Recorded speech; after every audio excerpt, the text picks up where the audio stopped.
Anywho,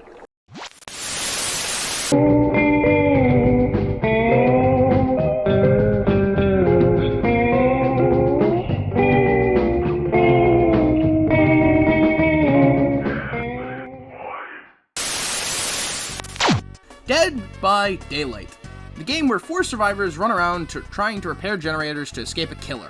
The game has had numerous crossovers over its long 9-year run, bringing some of the most iconic and classic horror movie slashers and video game antagonists into the mix, with some pretty famous faces alongside of them to be running screaming for their lives. And if you know me, you know how much I like crossovers, based on the other video on this channel. Hell, I even have a bunch of Transformers crossover figures sitting right next to me as I record this video. So, for the 9th anniversary, if I manage to get this video out on time, I decided to go through some of the characters I wish were in Dead by Daylight, in one shape or form, whether they be a full survivor or killer, or just a skin. Like, he could just be an arsehole and camp at the generator, but he won't do that. Are you sure about that? The existing roster of collab characters started back in 2016 with the release of Laurie Strode and Michael Myers, or the Shape from the Halloween franchise, into the game. Then we'd go on to get Leatherface or the Cannibal from Texas Chainsaw Massacre, Bill from Left 4 Dead, Quentin Smith and Freddy Krueger from Nightmare on Elm Street, David Tapp and the Pig from Saw, Ash from Ash vs. Evil Dead, Ghostface from Scream, Nancy Wheeler, Steve Harrington and the Demogorgon from Stranger Things, Cheryl Manson and Pyramid Head, or the Executioner, and then the first Resident Evil crossover bringing Leon Kennedy, Jill Valentine, and Nemesis to the game. Then Pinhead or the Cenobite from Hellraiser, Yoichi Asakawa and Sadako, or the Onryo from The Ring, followed up by the second Resident Evil collab bringing Ada Wong, Rebecca Chambers, and Albert Wesker, or the Mastermind, to the game. Then we got Nick Cage, for some reason.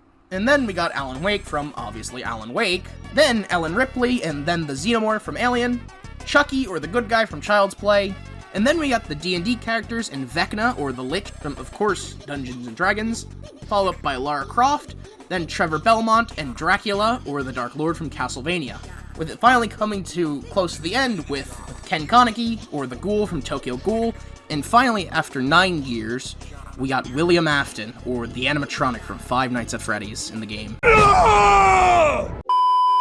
And we know that one of the next survivors, if not the next survivor, will be from The Walking Dead, the one who lives, based on the missing letters from the Near 9 roadmap.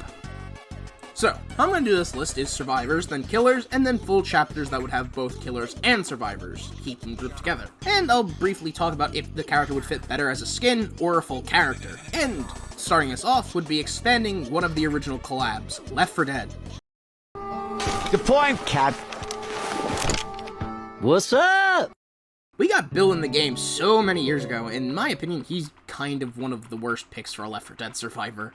I mean, you got characters like Nick, Ellis, and Coach, and you picked William Overbeck. And sure, he's retired military who, according to the in-game description, served 2 tours in Vietnam, so he has a survival experience. But again, I feel like he is not as iconic as the other Left 4 Dead characters. Then again, I guess I feel like Left 4 Dead 2 is much more iconic than the Left 4 Dead 1 cast, so maybe that's where I'm getting these picks from. Of course, for our first selection, we'd be adding 3 new skins and 1 new survivor. Felix Richter gets a Nick skin, Dwight gets Ellis, and Elodie gets a Rochelle skin. Well, you're probably wondering where Coach is. I've decided to make him a full survivor. I'm not really sure how he'd work, but I really wanted to give him a perk that's just as barbecue bacon.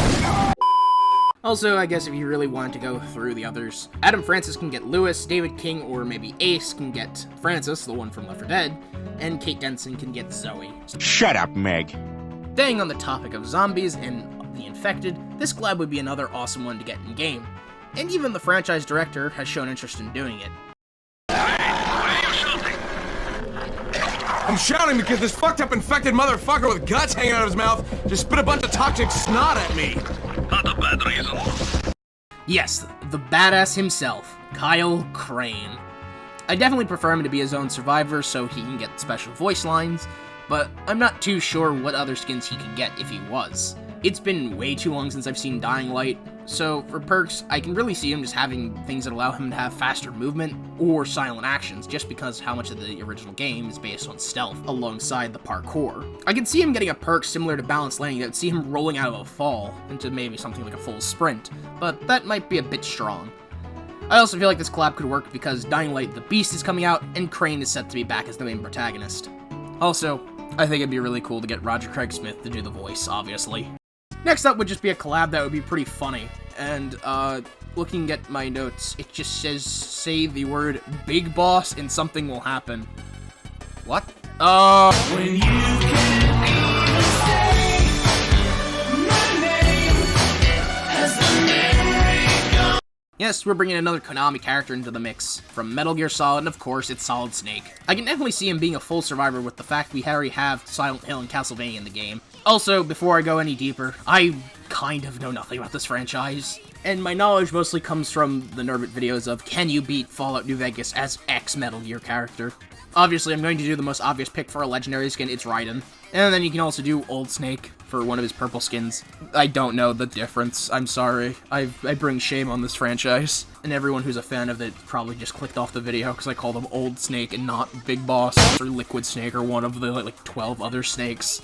Anywho, back on track, for perks I can definitely see him getting his classic cardboard box that he would only be able to pull out while crouching. This I can see would be able to block aura reading perks for killers, but it would have the same effects as a locker. And anyone saying that Snake doesn't fit in the game, we already have Lara Croft. Technically, she doesn't fit either. And moving on, I've saved the best for last, and kind of the entire reason that made me make this video in the first place. It's Devil May Cry. Bless me with the leaf off of the tree. On it I see the freedom ray.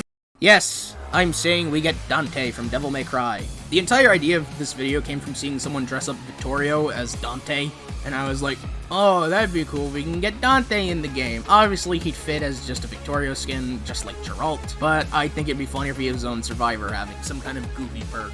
Of course, making him his own Survivor would give him the opportunity to get skins like Virgil, Nero, and possibly even Lady and Trish, and his other purple skins could just be references to how he's looked over the years, alongside getting a special iridescent red skin that would be depicting his Devil Trigger.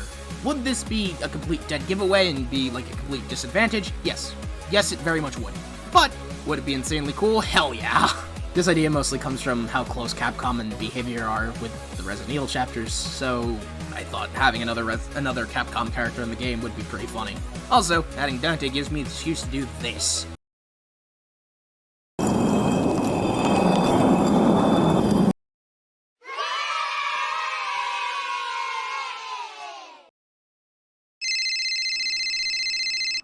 Hey, what the hell is that? My phone is ringing? Hello?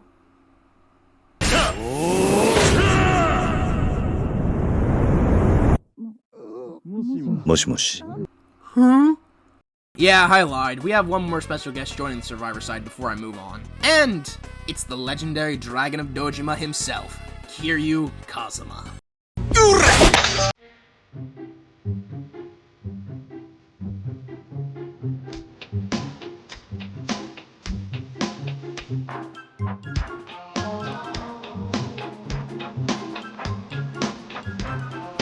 And if you're wondering how the hell Kiryu fits into a game like this, well, there technically is a Yakuza spin-off called Yakuza Dead Souls.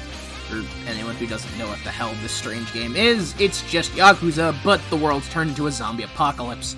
So you're fighting zombies with guns and stuff in the streets of Kamurocho. It's a weird game.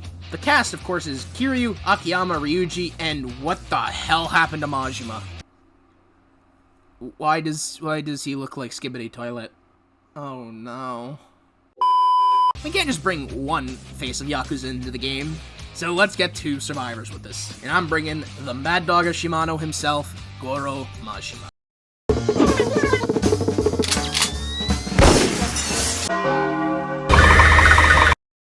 If you're wondering why I'm including both of the Yakuza faces, this is for the sake of skins, just because I don't feel like giving Kiryu a bunch of Tojo Legend skins while Majima has a ton of other iconic outfits. Also, I think it would be really funny to have a Goromi skin in the game. Starting out with Kiryu, I definitely see him getting his Yakuza 3 outfit, his Judgment outfit, his Joru outfit from The Man Who Erased His Name, and his old Kiryu outfit from Yakuza 8. And for his 2 legendary skins, I can see him getting Nishiki, and, another person who's like a dragon.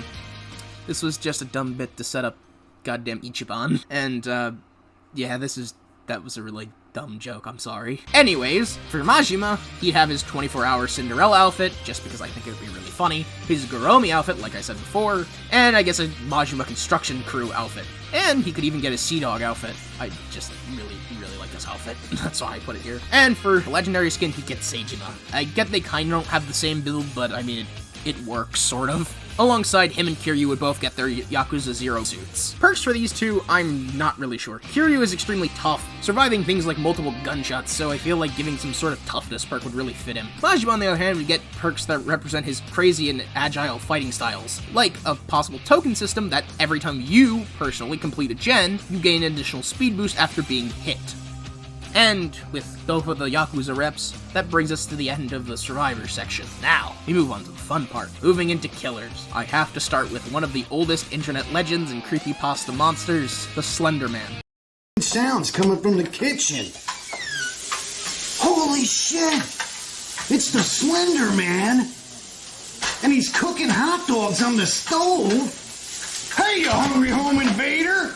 Stop raiding our refrigerator! Yikes! He just whacked me with a warm wiener!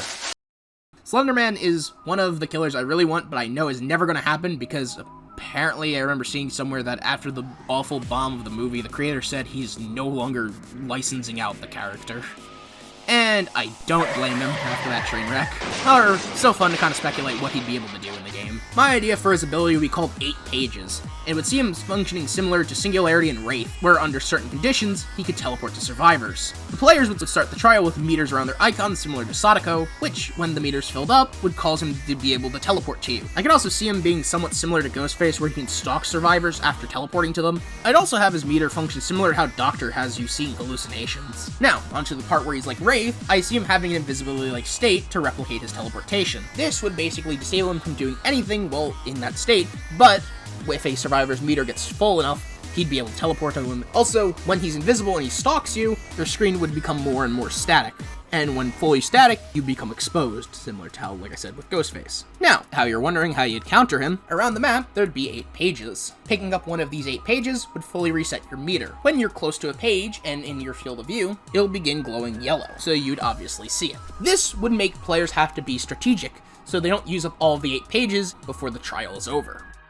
Also, if you're wondering why I chose Slenderman out of any other old creepypasta character, it's because I kind of really like this one, mostly because of Marble Hornets. But it made the character stand out so much more to me than any other creepypasta character. Next character I see not being its own killer, but a skin. And an iridescent one, at that, for the Oni. This is a character who just wants to watch the world burn through his own twisted vision. And I only have one thing to say about him.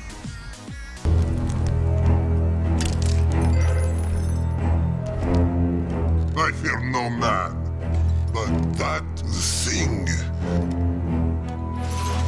it scares me.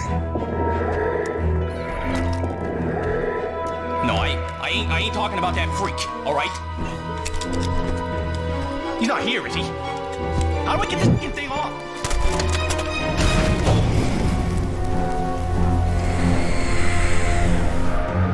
One shudders to imagine what inhuman thoughts lie behind that mask. One dreams of chronic and sustained cruelty. Yes, Pyro himself. Himself? I don't know. Okay, now hear me out.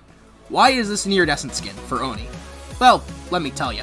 First off, iridescent skins usually change a lot more than just a character's animations and model. They also change things like Mori and have special effects on them. And with this skin, I see Oni's blood orbs being changed to something like candies. And if you're wondering why, it's because of Pyro Vision.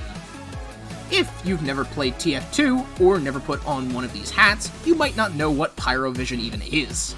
And to quickly break it down, the Pyro sees the world in a completely different light than everybody else. His health packs are sweet treats like candies and cakes. He also sees blood and guts as good old popping confetti, and his flames are magical sparkles. This would basically change how the character looks for only him. Alongside that, if you're wondering why I chose Oni, Pyro has a gun called the Phlogistinator. Basically, what the Phlog does is Pyro has the ability to build up a special meter called Oomph. When full, he can activate crits, alongside taking no damage and knockback, turning him into an unstoppable monster. Starting to see how these two characters correlate now, and why I chose this? Now, what about weapons, you might ask? Well, obviously, replacing Oni's katana would be Pyro's fire axe, and replacing his club would be Pyro's sledgehammer, or possibly even the power jack. Obviously, this skin would replace all of Oni's roars with Pyro's... And now, the most important part of the skin that I spent way too long visualizing over how it would look is Mori, where he'd use the hot hand to knock you to the ground before lighting you on fire with the flog. Then he'd finish you off with a nice extinguisher blow right to the head, and then just laugh about it. Of course, this Mori would look completely different to him than it would look to survivors, and I think that'd be really cool. Also, yes, I fully made this concept with zero bias for TF2 in mind. Anyways, on to the last killer concept, and I have saved probably my favorite and the best for last. Wait, that's a knock on my door. Who's at my door?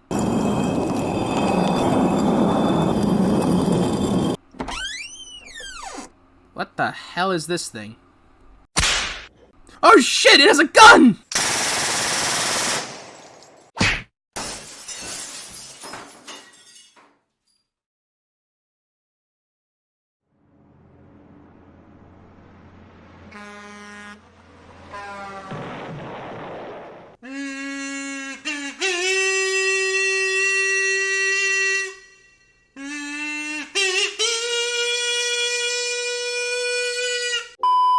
I saved the best for last, and it's Jacket from Hotline Miami. Yes, I agree, he'd fit perfectly as a Legion skin. But I really wanted to go the extra mile with this character based on how much I love the original game. So, obviously, I see him either being called the Animal or the Sociopath. Personally, I like the Animal more because that plays into more of his ability, where he'd keep an aspect of the original games, having different masks.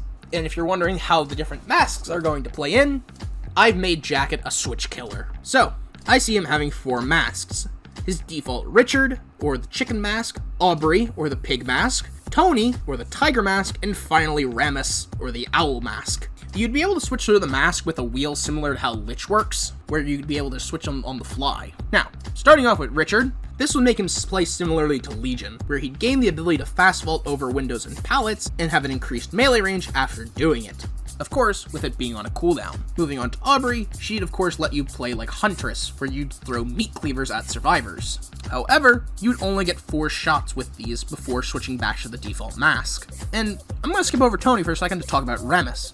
He's also an information character, allowing you to see vaults and pallets in a certain range of you, and I was originally going to give him the ability to have a stronger grip, similar to the one perk, but I felt like this would be way too strong. Now, going back to Tony, he'd allow you to play like the Oni, where hitting survivors or getting stunned would fill up a rage meter. When full, you'd be able to enter a rage-like state that would give you increased movement and break speed, and you'd be able to knock down survivors in one shot. Also, sure, I guess none of these masks really mimic how they work in the actual game, but hey, you're just having fun with this one. Now, we're moving on to add-on masks. Starting us off with the very rare add-ons would be Jake, or the Snake Mask from Hotline 2. It would go over the standard Richard mask and have a chance for you to deal poison damage, forcing survivors to need to mend when hit. Of course, this would be at a very low chance. Next would be Mark, or the Bear Mask, that would replace Tony. This mask would give you reduced stun time along being able to charge similar to Wesker that would allow you to slam survivors into walls, but you'd have to fill up the rage meter with it. And for his final purple add-on mask, Richter,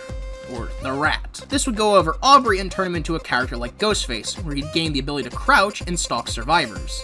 And while crouched, he'd become undetectable, but have a movement speed penalty. Now, we move on to the 2 iridescent masks.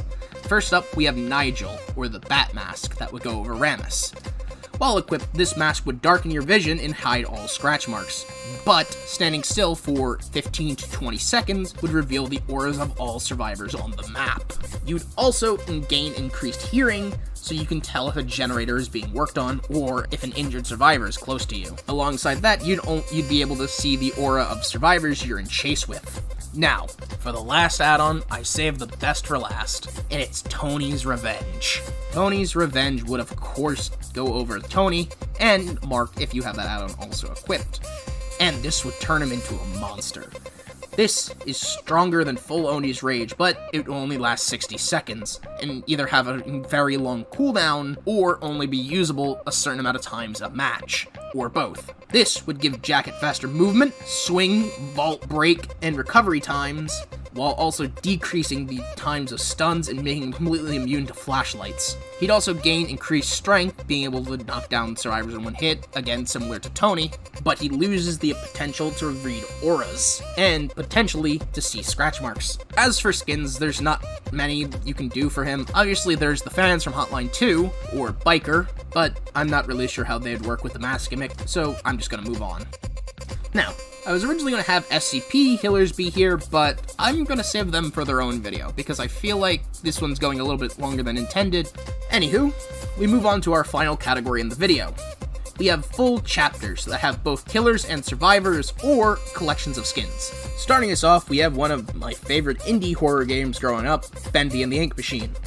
Plants vs. Zombies. Why? So the pea shooter has many forms: fire, ice, electric, shoot, even shadow. But recently there's been new mods that really need to be added to the game. So there's 3, and the first one is Bendy. He shoots wrenches. Look at this. Oh, that's sick. But why not ink? Dude, wait, that's actually a good idea. But look at this one. Oh, they should actually add that. Yeah, the game would go viral, but look at this. It's John Pork. The Meatly has shown interest in doing a Bendy collab. I think it'd be a great way to get both Henry and the Ink Demon in the game. Of course, starting off with the Survivor, Henry, I see him getting legendary skins from Audrey from Dark Revival, and even skins of Allison and Tom. Also, am I the only one who forgot they made a sequel to this game, and are making a spin-off and a 3rd game? Crazy. Now, on to the Ink Demon.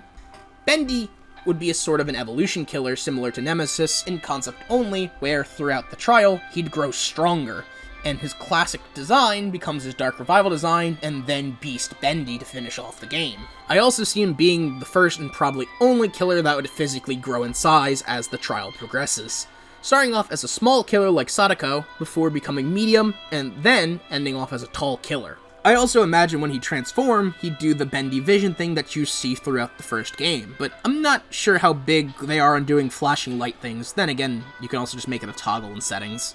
Now, how he'd evolve would be similar to Oni's Blood Orbs, allowing him to collect ink when he hits a survivor, kicks a gen, or breaks a pallet. I also see him using these orbs to teleport, similar to how Dredge does. I mean, Bendy is kind of known to walk through walls and appear somewhat at random, so giving him some sort of teleport just fits the character. The other thing you can do is have him similar to Xeno, where he has set locations that he can teleport from. Similar to the original game, when he does something like teleport, he'd drop an ink glob. These ink globs can be used in a special mechanic called gent machines. With the gent machine, you'd be able to craft a cup that would function similar to the diversion perk, a gear that could briefly speed up gen progression, a bandage that would allow faster healing, and an axe that would function similar to a portable pallet, but it would only have one use, and be the rarest item that you can get from one of these machines. The gent machines, of course, would be random, just because making a bunch of axes and running around stunning the killer a bunch is just kind of unfair. Now, on to Bendy's abilities when he evolves. Your progression would also be linked to how you use your abilities, basically requiring to hit survivors to use abilities more. You would also use some of your progression to the next phase when using an ability, but you cannot regress through stages. Now, his first form would unlock Teleport. This would use half your bar and be reduced in levels 2 and 3. Level 2 would just make the teleport faster, so he can travel between places faster and even at further distances. And his level 3 would unlock some sort of dash similar to Wesker, where it'd have an incredibly slow charge time, but it could grab someone caught in its path. I can also see it having something similar to how the Beast Bendy fight works at the end of Bendy 1, where you'd be able to charge through walls, being able to teleport to the other side, or even the other side of the map. Your meter would only decrease when going through a wall, or fully grabbing somebody, with going through a wall taking a slight percentage, traveling to the other side of the map, taking your entire bar alongside slamming somebody into a wall. And for Bendy, that's it. I'm not really sure what skins he could get. I mean, it'd be cool to get like a Monster Boris skin, but that would be way too different from what he is. Also, it'd be really cool to see if you made the bloody skins for these guys ink instead of just blood. Just a really, really fun thing. Now, to finish us off for this video, we have Behavior's best friend coming back. It's Capcom! And probably not a collab you expected. It's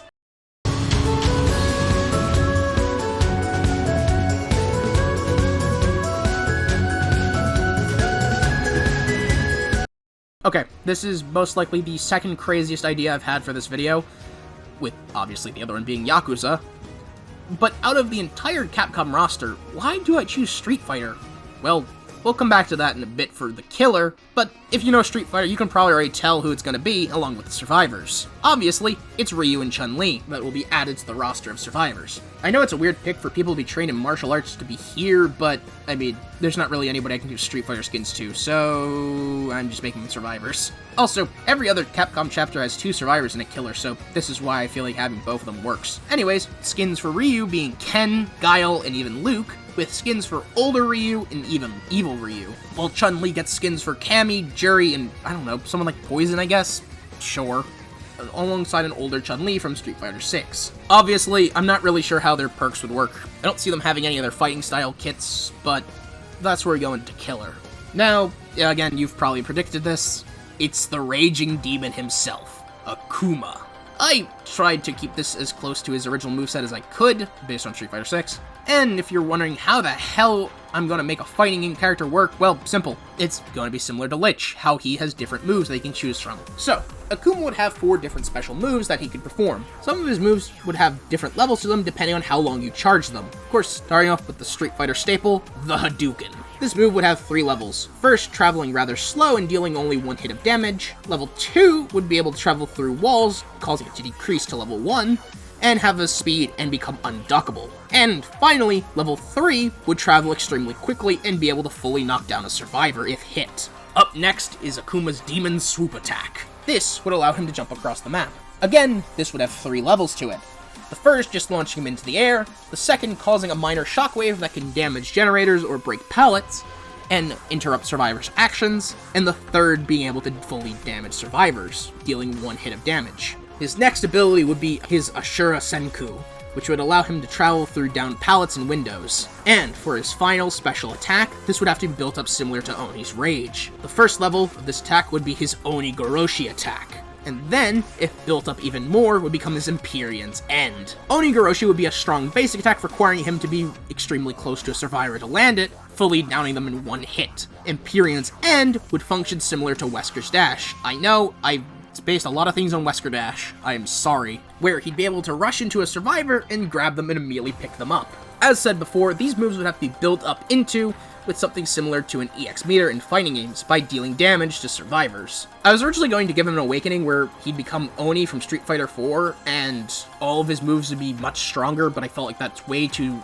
similar to, well, I guess, Oni. Now, his Mori is what I've been waiting for. It'd either be his Sip of Calamity attack, or his Die 1,000 Deaths attack. But I like the idea of a bunch of Shadow Akumas rushing in and barraging a survivor a lot better than getting slammed into the ground. Now, we move on to the final part of Akuma's kit, his skins. Obviously, Cyber Akuma and Oni are great choices, but I was also thinking something maybe like M. Bison, weirdly enough. If you're wondering why, they really don't have similar movesets, but they have a similar build, and he's also a very iconic Street Fighter character, and I just wanted to bring him here. I'd also see Akuma using his Street Fighter 6 appearance rather than his classic appearance, so he'd definitely get a classic skin. And that's it for this video. Now, this video had a ton of goofy concepts that don't really fit the horror aspect, but then again, we have characters like Lara Croft, the Belmonts from Castlevania, and goddamn Nick Cage of all people, for hell. And there's a bunch of concepts I didn't have time to talk about in this video, like Edmund McMillan saying he wants to do Mom from The Binding of Isaac as a killer, or Ulmir saying that he wants to do another collab with Payday, or my idea to bring Darkstalkers in that was going to be after the Street Fighter one, just because they're both Capcom and both have a horror aspect to them. And hell, even one of my favorite indie horror games, Dark Deception, said they'd be down to do a collab. And if you don't know Dark Deception, they have tons of unique character designs that could fit as killers, but I left it out because the game, well, isn't finished. And I think they have their own Dead by Daylight style game that I'm guessing has some success because it's gotten collabs like Silent Hill of all things, and even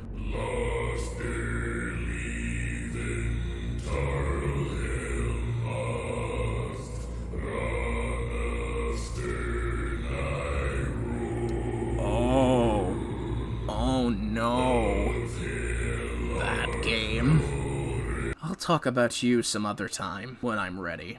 Anywho, there's so many more characters that can be brought into Dead by Daylight, whether they fit into the horror theme or not. This video is just meant to be fun and just be a fun speculation of goofy characters that may or probably don't fit at all into the game. With them only adding 4 to 5 killers and a few survivors each year, not everyone can get in as a full character. Even after all this time, we only just got one of the most requested characters in the game, and then all we need is the other one. And if somehow that ever does happen, I'll eat a shoe. Anyways, I'm Nick Yolo, and that'll be it for tonight. Thank you for watching. I'll catch everybody on the flip side.